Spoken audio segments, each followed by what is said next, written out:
Eu vou encerrar a votação. Está encerrada a votação. Determina a Secretaria-Geral da Mesa que mostre no painel o resultado. Votaram sim 34 senadores e senadoras. Votaram não 42 senadores. Foi rejeitada a indicação. A matéria vai ao arquivo e será feita a devida comunicação à Presidência da República.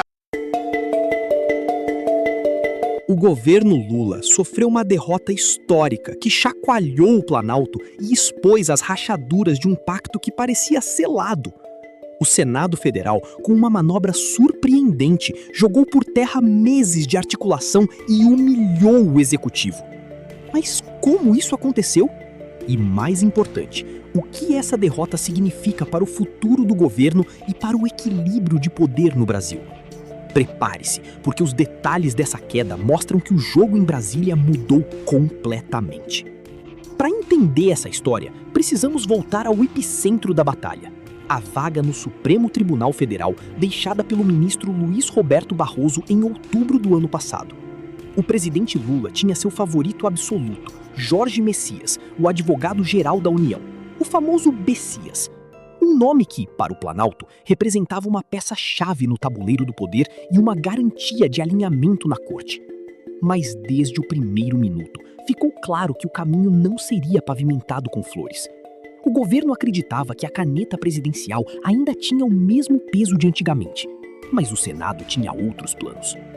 Enquanto Lula insistia em Messias, o presidente da Comissão de Constituição e Justiça e articulador mor do Senado, Davi Alcolumbre, defendia outro nome de peso, o próprio presidente da casa, Rodrigo Pacheco.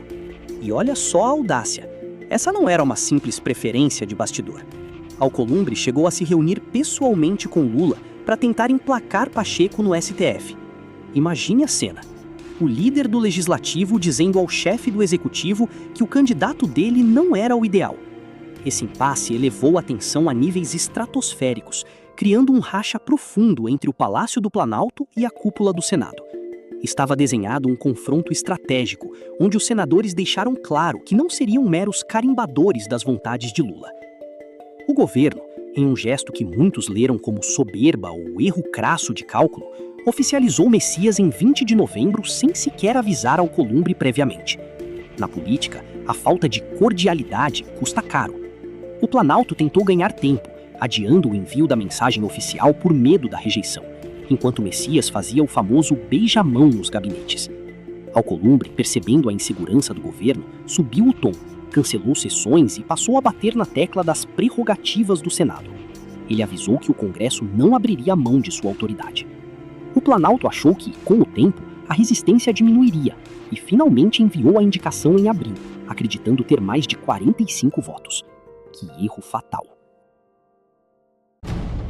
A derrota de Jorge Messias não foi apenas uma indicação recusada. Foi a revelação de que o suposto pacto de governabilidade do governo Lula com o Congresso fracassou espetacularmente. Messias conseguiu passar pela CCJ, mas no plenário o castelo de cartas desmoronou. 42 votos contra e apenas 34 a favor. Messias entrou para a história como o primeiro indicado ao STF a ser reprovado pelo Senado desde a redemocratização. Isso é mais do que uma derrota política. É uma humilhação pública que expõe a fragilidade da articulação de Lula. O Senado, liderado por Davi Alcolumbre e Rodrigo Pacheco, mostrou que agora dita as regras do equilíbrio de poder. Essa rejeição histórica sinaliza que o Planalto terá um caminho de espinhos pela frente, com negociações muito mais caras e difíceis. O plano de Lula foi desmascarado.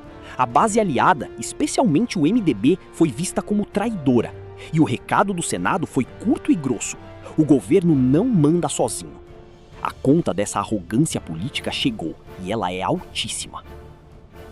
Que são mais de 100 anos que isso não acontece aqui no Senado Federal. Como foi essa conta, essa matemática que a oposição fez para chegar a esse resultado, senador? 1892 foi a única vez, e agora não mais a única, que foi recusada uma indicação de um presidente da República. Foi com Floriano Peixoto. A segunda vez foi com Lula III, hoje o Messias. É um dia histórico para o país, porque isso passa diversos recados.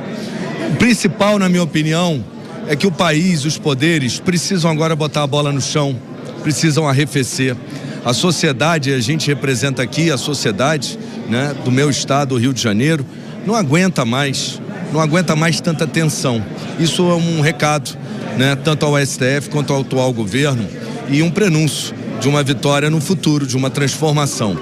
Eu fiz a conta voto a voto. E eu ia te dar mais cedo, você não me levou a sério, hein? Eu tava falando aqui que eu ia te dar mais cedo, eu acertei todos os votos, a gente vinha mapeando, conversando, né? É um trabalho, porque na oposição eu sempre falei, a questão é matemática, nós somos 32, foi a votação do Rogério Marinho quando perdeu a eleição do Senado, foi o número de assinaturas recentemente que o Jorge Seife conseguiu para pautar amanhã a dosimetria, que será a nossa segunda vitória dessa semana. Agora, os votos ali, senador, não é somente votos da oposição raiz, tem votos do centro. Eu conversava com alguns parlamentares que tinham receio do voto ser o divulgado, o voto aberto, porque talvez nomes do governo teriam que votar no voto aberto e no voto fechado, nomes do governo votariam contra. Esses votos vieram de onde? A votação fechada, nesses casos específicos, ela protege o parlamentar, né? Ela permite que a gente possa construir estratégias em cima disso, né?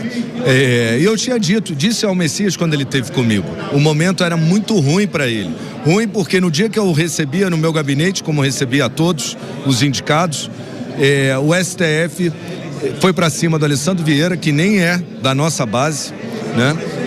Até da base do governo e não da oposição. O STF foi para cima do Zema e abriu um inquérito da fake news por uma postagem do Flávio, que tinha repostado uma matéria de um outro jornal em janeiro. E eu disse, está atrapalhando, isso atrapalha, o momento é ruim. E o momento é ruim porque o momento do governo é muito ruim. Ele respondeu, senhor?